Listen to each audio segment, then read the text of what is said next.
there, this is Sally with It's All About the Packaging. Today we're using brand new product from the Stampin' Up! Occasions catalog. It goes live on Wednesday, September 4th. If you want a copy of it, let me know and I'll be happy to send you one. This is what we're making. It's a little gift idea. And since it's going on fall, we're gonna use some fall product.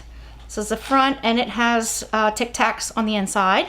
And we're also using new stamps, Harvest Hello, and with that comes, you can also buy the punch and it will punch out the pumpkin, or you can do the apple if you want. So let's get started. In the Occasions catalog, we also have this gorgeous paper. It is like a metallic silver on one side, gorgeous. And on the other side, you've got some backgrounds, winter background. Wow, that's gorgeous. I can't wait to use it. Look at that one. That's awesome. Okay, so what we're doing, I'm bringing in my paper cutter. And since this project is too tall for 6x6 because the paper is 6x6, I'm going to cut it in half, which is 3 inches. So I'm cutting my paper in half like that. And then I'm gonna glue it end to end. And I'm just taking my green glue, putting a little bit of glue on there, like that. Gluing it end to end. And then, since I didn't have fall paper, I decided I'm gonna make my own. And I've got a pumpkin pie stamp pad and a sponge. And all I'm doing here is I'm rubbing the ink directly on the paper like this. And it doesn't matter if it's uneven, it doesn't matter if it's lighter some places. That's just the beauty of it. That just adds to the handmade look, gives it a handmade look. Okay, I think that'll do it. And then this paper is designer series paper, and our designer series paper is pretty light. It is a lightweight, you can tell. And so just to give it a little bit more stability, I have put white cardstock on the back. Okay, the next thing you're gonna do is fold it in half. And actually it's not quite in half. I folded it right at the seam. And I'm taking my paper cutter, and while it's folded, I'm gonna cut it at 4 3/4 inches. Like that. Let me line this up a little bit better. Okay, 4 3/4. It's really thick because it's two layers of cardstock and also designer series paper. So since it didn't completely cut, I'm gonna do it again on the other side. Make sure that it cuts it. There you go. That's exactly what I wanted to do. Okay, so we need to do some scoring. Bringing in my scoring tool, and you're using you're doing it from the long side, and I'm scoring it at 3/4 inch.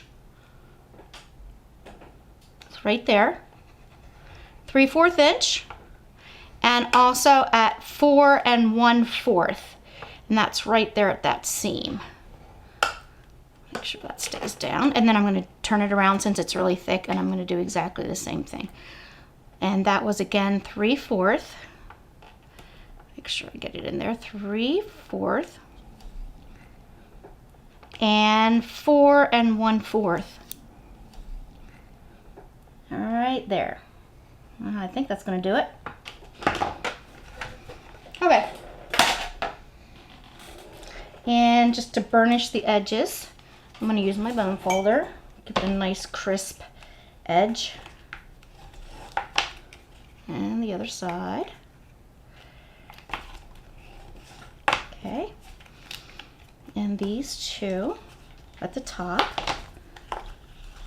And this one at the top. Okay.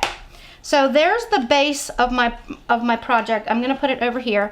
And then we are going to do some stamping. And again, this is the stamp set. It's called Harvest Hellos. Okay, the idea is to stamp the pumpkin and the leaf and the stem. And this is, it's called a builder punch.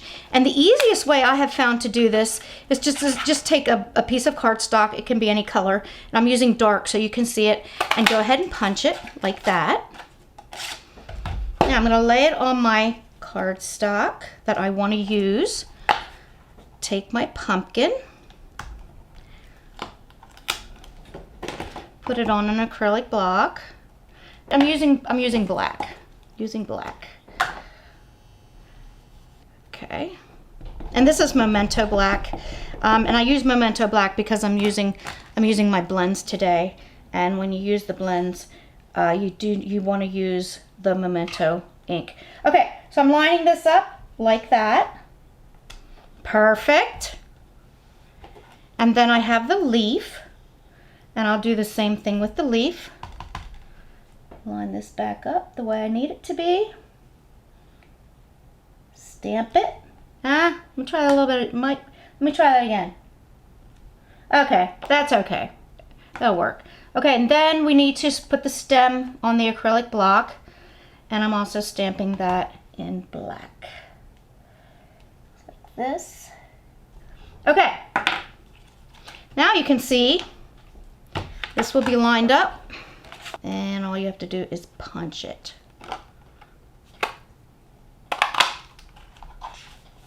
Okay, now we've got the 3 pieces. We've got the pumpkin. Oh, what happened to the, there it is.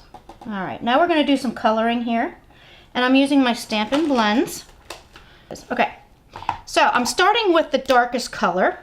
And I'll use the brush tip. And with these, you can do a lot of blending and shading. And I'm not that great at coloring, but I have found that when you use the blends, you don't have to be great at it. And it makes it looks like you're a professional. Now, all I'm doing is I'm bringing the lighter one in, and I'm kind of just going over the dark spots and filling in what I hadn't colored before. And that's just gonna give me the shading that I'm looking for, like that. Okay, there's some white edges on here. This punch doesn't cut completely out to the end, and since I got my blends on there, I'm just going to cut that off a little bit. And that should work. Okay, now there's also the jack-o'-lantern face, which is not on my sample, but I'm going to do it just to give you a little bit of a different look. And again, since I have my black stamp pad here, I'll do it in black. And I'm going to stamp that right on there. How cute is that? Okay.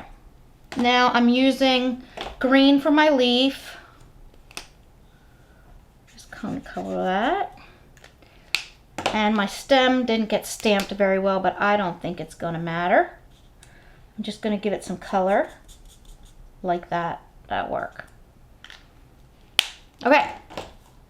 Now I'm going to put this on the front of my project, and I'm using dimensionals.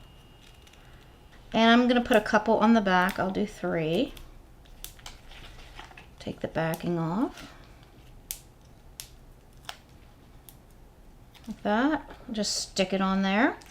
And then here's my leaf and my stem, and I'll just put the leaf underneath just to give it a little bit of a 3D look, and the stem is going to be in front of the leaf just a little bit. Like that. Okay. Now, again, when I went to do this, I realized that I didn't have orange ribbon. So you can use your blends for ribbon too, and it works really, really well. I think I'm going to use a lighter one, and I use the brush tip. And all I'm doing here is putting color on my ribbon. This ribbon is a white ribbon with silver trim. I'll have all that information in the info box.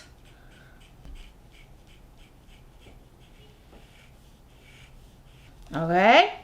Now I'm going to teach you how to make a 1-hole bow. I'm using a regular size hole punch. This is something I learned from my upline Penny years and years ago, and I have used it so much.